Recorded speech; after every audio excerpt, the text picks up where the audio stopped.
A reading from the Holy Gospel according to Luke.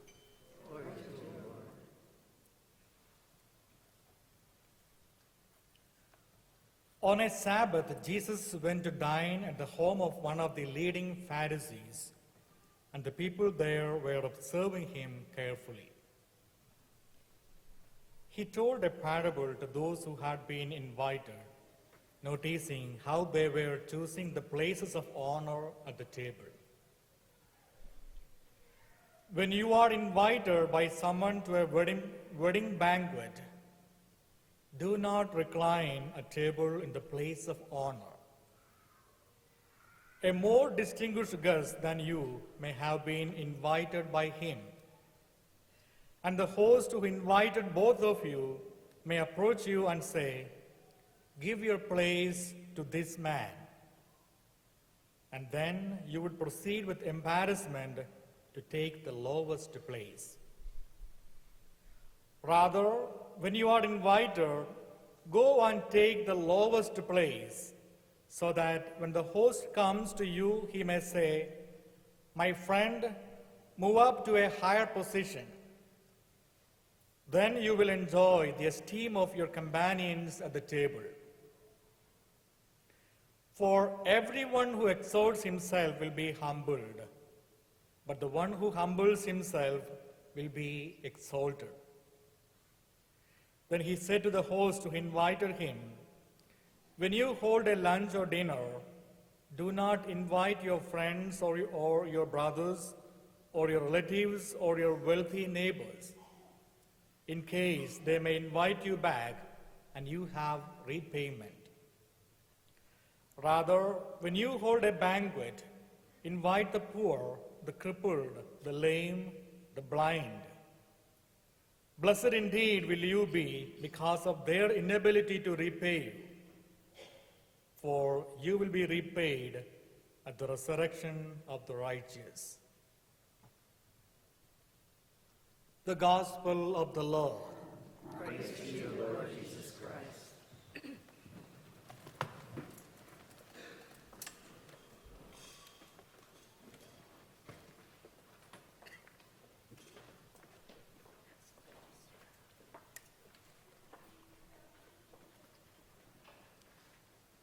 When Pope Francis appeared for the first time on the papal balcony, the signs and symbols abounded. He pushed aside the platform that would have raised him above others. He stood simply, and there was no sense of "I won" or "look at me." And there was an obvious lack of excessive papal finery, just a plain white cassock. He wore the ornate papal stole for the blessing, but took it off immediately after with a reverential kiss.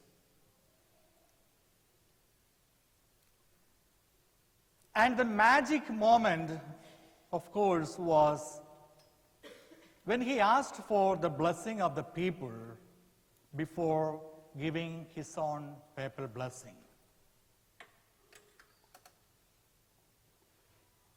The official photos of that first appearance show a simple man, simply dressed, radiating humility in gestures and style. My dear brothers and sisters in Jesus Christ, the common theme of today's readings is the need for true humility, which leads to a generous and a blessed sharing with the needy.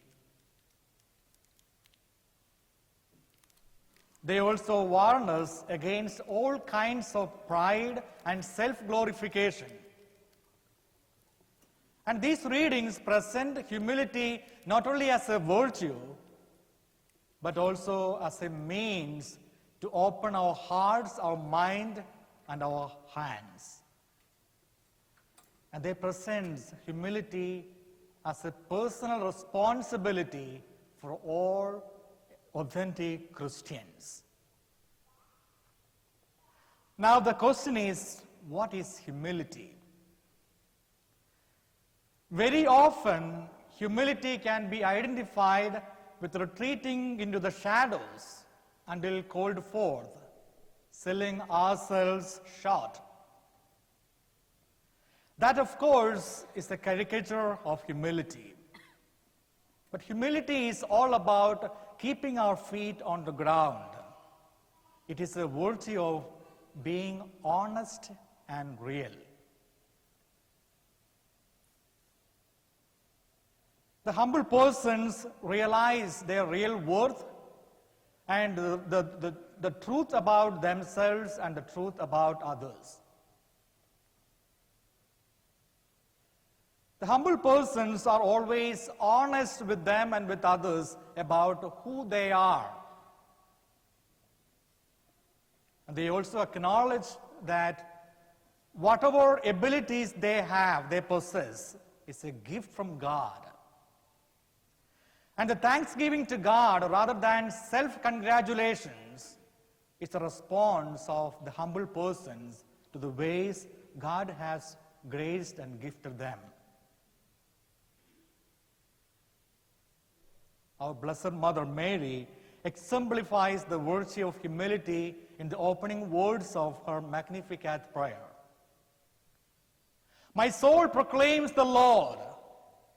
My spirit rejoices in God my Savior, for the Almighty has done great things for me. Holy His name.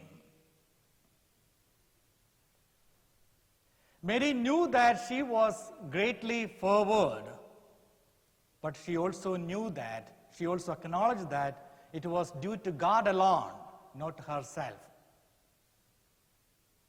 And she did not attempt to be less than what she was. She recognized the truth about her life and she publicly proclaimed it. She also didn't pretend to be more than what she was. And that was the criticism Jesus has about his fellow guests in today's gospel reading. He criticized the natural tendency to seek the best places at the table. And he invites them to be humble and to be the hosts of other people. So humility is all about recognizing the truth of ourselves and truth about other people. So humility is based on the psychological awareness that everything is a gift from God and there is no reason for us to elevate ourselves above others. Everything is a gift from God. Whatever we have, whatever we are, everything is a gift from God. So true humility leads us to recognize the real worth of ourselves and the real worth of those who are around us. And another lesson, another message from this gospel reading is we need to be the guests of God and the hosts of everyone else. It is our call. We all are called to be the guests of God and the hosts of everyone else. As God's guests in this world, we need to act humbly, remembering that we are always in the presence of someone greater than we are. And as the host of other people in this world, we need to offer hospitality to the people who are not able to repay us, who are not able to reward us. That doesn't mean we need to avoid our friends and family, but we should not avoid those who are needy around us. We need to be among all of us. We need to invite all of us into our life. We need to we need to see the needs of the people, and we need to be able to extend our heart and mind to the needy people. So we all are living in a world in which whatever investment we make, there is an expectation of a return. But today's readings invite us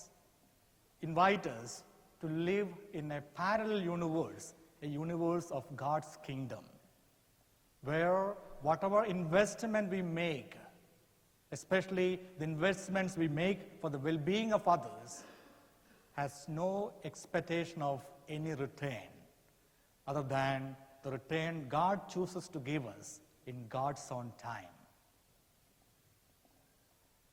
So, my dear brothers and sisters in Jesus Christ, let us live a life of humility and love, always remembering in our hearts the words of St. Augustine. Humility is the source of Christian realization, Christian self-realization. Humility is the necessary source for Christian self-realization, and amid all the ways to reach perfection, to reach Christian perfection, humility is first, humility is second, and humility is third. Among all the ways to reach Christian perfection, humility is first, humility is second, and humility is third. Amen.